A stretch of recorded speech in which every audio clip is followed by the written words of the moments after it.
বাবান, বৌমাকে কি ফোন করেছিলি? কেন? আমি কেন ফোন করতে যাব? সকালে জলখাবার বানাতে বানাতে বেশ বিরক্তির সঙ্গে উত্তর দিল বিশাল তার মাকে। তার মা নিচু স্বরে বলল, অনেক দিন তো হলো, যা গিয়ে নিয়ে আয় তিন্নিকে। খাবারগুলো টেবিলে রাখতে রাখতে বিশাল বলল, কেন, তোমার কি কোনো কিছুতে অসুবিধা হচ্ছে? তোমার বৌমা যা যা করতো সবই তো আমি করে দিচ্ছি। মা, না, অসুবিধে কিছু হচ্ছে না, তবুও ঘরের মানুষ যদি ঘরে না থাকে কেমন যেন খালি খালি। কথাটা শেষ হতে না দিয়েই বিশাল তাচ্ছিল্যের সঙ্গে বলল, এমনভাবে বলছো যেন তোমার বৌমাকে সারাদিন তুমি ঘরে পাও। মা, সে থাকে না, তবুও। বিশাল, তবুও কি শুনি? আমি কি ঘরের কাজ কিছু করতে পারি না নাকি? আর ও কি কেবল একা করতো? আমি কি ওকে সাহায্য করতাম না? মা, হ্যাঁ, তুই যেমন ওকে সাহায্য করতিস, ও তো এই ফ্ল্যাটটা কিনতে তোকে সাহায্য করেছে। বিশাল, সে আমি অস্বীকার করি না, তবে ও কেন বলবে ও আমার ওপর ডিপেন্ডেন্ট নয়? আমি ওর উপর ডিপেন্ডেন্ট নাকি? ও যেমন ঘরবাড়ি সামলে অফিস যেতে পারে, আমিও পারি। তোমার যত্নে যদি ঘাটতি পড়ে বলো। বলে বিশাল অফিসের ব্যাগটা হাতে নিল। জীর্ণ মা পেছন থেকে চেঁচাতে লাগলো, দুটো খেয়ে যা বাবান, দুটো খেয়ে যা, ক্যান্টিনে খেয়ে নেব, বলে বিশাল বেরিয়ে গেল। অফিসে এসে কাজে তেমন মন নেই বিশালের। এমনিতেই তিন্নির জন্য মন খারাপ, তার ওপর সকালবেলা না খেয়ে বেরিয়েছে। মা নিশ্চয়ই কষ্ট পেয়েছে। ভাবতেই কেমন যেন অপরাধী অপরাধী মনে হচ্ছে তার।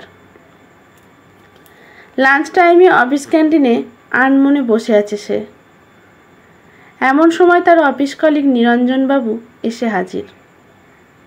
বয়সে পার্থক্য বেশ খানিকটা হলেও বিশালের সঙ্গে ওনার সম্পর্ক বন্ধুর মতো।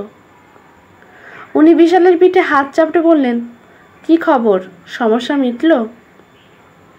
একটা দীর্ঘ নিঃশ্বাস ছেড়ে বিশাল উত্তর দিল, না। হু বলে দুটো কফি অর্ডার করে দিলেন তিনি। এমন সময় ওনার স্ত্রীর ফোন এলো। ওপার থেকে কি কথা হলো শুনতে পেল না বিশাল, তবে এপারের কথা শুনে মনে হলো বেশ ক্ষেপে গেছেন নিরঞ্জনবাবু। বলো তো, কোনো মানে হয় এর? আমাকে এখন যেতে হবে বই কিনতে। ওনার স্টুডেন্টের জন্মদিন, বই আমাকে কিনতে হবে। অথচ যে উনি নিজে কিন্তু আসে কলেজ স্ট্রিটের ওপর দিয়ে, তবুও আমাকে দিয়ে কেনাবে। এতটা পথ উল্টো যেতে হবে। বললাম, কি বলল জানো? বলল এটাকে বলে পরনির্ভরশীলতা। কলেজের প্রফেসর তো, আমাকে পড়িয়ে পড়িয়ে ছাড়লো একেবারে। সকালে বেরোবেন উনি, চারিদিকে কাজ ছড়িয়ে ছিটিয়ে আছে, দৌড়ে দৌড়ে করছে। গেলাম সাহায্য করতে, কি বলল জানো? বলল কিচ্ছু করতে হবে না, যাও গিয়ে চা খাও, আমি বানিয়ে দিচ্ছি। আমার ওপর একটু নির্ভরশীল হও, বুঝলে? কোনো মানে হয়? বিশাল হাসি চেপে রাখতে না পেরে হো হো করে হেসে ফেলায় নিরঞ্জনবাবু মুখ গোমরা করে চলে গেলেন। রাতে ঘুম আসছে না বিশালের। ব্যালকনিতে গিয়ে দাঁড়ালো। আকাশে এক ফালি চাঁদ আর বেশ কয়েকটা তারা মিটমিট করে জ্বলছে। হঠাৎই মনে পড়ে গেল নিরঞ্জনবাবুর কথা। ওনার গোবেচারা মুখখানা দেখতে বেশ লাগছিল। ভাবতেই ঠোঁটের কোণায় হাসি ফুটে এলো তার। পর মুহূর্তেই মনে পড়ল প্রফেসর বৌদির কথাখানা, পরনির্ভরশীলতা। সত্যি, বৌদি কিন্তু কথাটা মন্দ বলেননি। আমরা স্বনির্ভর হতে হতে এতটাই এগিয়ে গিয়েছি যে পরনির্ভরশীলতা হতেই ভুলে গেছি। আর তার ফলাফল বিচ্ছেদ। জন্ম নিচ্ছে ইগোর। সহ্য ক্ষমতা ক্রমশ লুপ্তের পথে। কিসে কম আমি সব পারি। কথাগুলো মাথা চাড়া দিচ্ছে।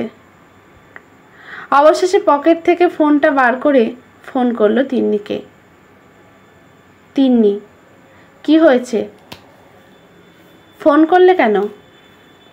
বিশাল, কেন ফোন করতে পারি না? তিন্নি, ভনিতা না করে বলবে? কি বলবে বলো। আমার ঘুম পাচ্ছে। বিশাল, কাল আমার চেক আপ আছে। তিন্নি, তো আমি কি করব? বিশাল, প্রেসক্রিপশানটা খুঁজে পাচ্ছি না। তিন্নি, সেটা তো তুমি রেখেছিলে। বিশাল, রেখেছিলাম, কিন্তু এখন খুঁজে পাচ্ছি না। তিন্নি, আলমারিতে আছে, ভালো করে দেখো। বিশাল, না নেই, তন্ন তন্ন করে খুঁজেছি, তবুও পাচ্ছি না। তিন্নি, কেন খুঁজে পাচ্ছ না কেন? তুমি তো সব একা করতে পারো। আমাকে নাকি তোমার দরকার নেই? প্রেসক্রিপশানটা হাতে নিয়ে বিশাল তিন্নির কথাগুলো শুনতে শুনতে হাসছে আর ভাবছে, সে তো তুমিও বলেছিলে। দাঁড়াও, তুমি ফেরো, তারপর কি করে শেখায় তোমায় পরনির্ভরশীলতা, মানে বিশাল নির্ভরশীলতা।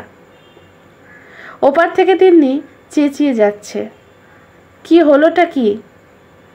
কথা বলছো না কেন?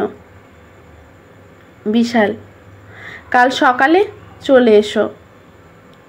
তিন্নি, না, আমি আসছি না। ভালো করে দেখো, পেয়ে যাবে। বিশাল, পেয়ে তো যাব, কিন্তু হসপিটালে যাব কি করে? কে নিয়ে যাবে? পাটাতে আবার ব্যথা পেয়েছে যে, একে তো ভাঙা পা, তার ওপর আবার চোট। তিন্নি ব্যতিব্যস্ত হয়ে বলল, কি করে লাগলো? চোখ দুটো কি গেছে? সাবধানে চলাফেরা করতে পারো নাকি? বিশাল স্বস্তির একটা নিঃশ্বাস ফেলে আকাশের দিকে তাকিয়ে রইল। আজকের গল্প পরনির্ভরশীলতা, কলমে রূপবালা সিংহ রায়। গল্পটি যদি ভালো লাগে, লেখকের প্রতি শ্রদ্ধা জানিয়ে একটি কমেন্ট করতে ভুলবেন না। লাইক শেয়ার করে পাশে থাকবেন। ইউটিউব থেকে দেখলে চ্যানেলটি সাবস্ক্রাইব করে বেল নোটিফিকেশানটি অল করে দেবেন। ফেসবুক থেকে দেখলে পেজটি ফলো করে রাখবেন। ধন্যবাদ।